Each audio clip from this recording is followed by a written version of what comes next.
Hyderabad Banjara Hills road number 12లోని Hare Krishna golden టెంపుల్లో 6వ బ్రహ్మోత్సవ కార్యక్రమాలు ఘనంగా సాగుతున్నాయి.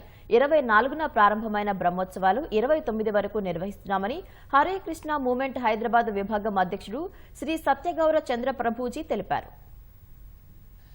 లక్ష్మీ నరసింహస్వామి వారు మరియు రాధా గోవిందుల ఈ బ్రహ్మోత్సవాలలో భాగంగా ఎన్నో రకాలుగా స్వామికి సేవలు అందించడం జరుగుతుంది.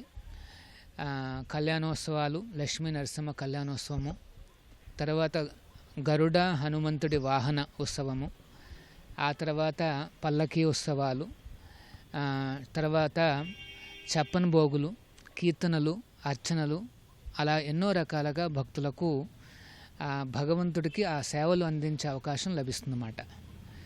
ఈసారి ఇంకొక విశేషం కూడా ఉంది. మన రాధా గోవిందుల ఆలయంలో 28వ తారీఖున మూల విగ్రహాలకు కూడా మేము ప్రతిష్ఠ చేయడానికి నిర్ణయం తీసుకుని అన్ని ఏర్పాట్లు పూర్తి చేశామన్నమాట. అక్షయపాత్ర నేషనల్ చైర్మన్ గారు మధు పండిత్ దాస్ వారు ఇక్కడికి రాబోతున్నారు. వారి చేతుల మీదుగా ఈ ప్రతిష్ఠా కార్యక్రమాలన్నీ కూడా చక్కగా జరుగుతాయన్నమాట.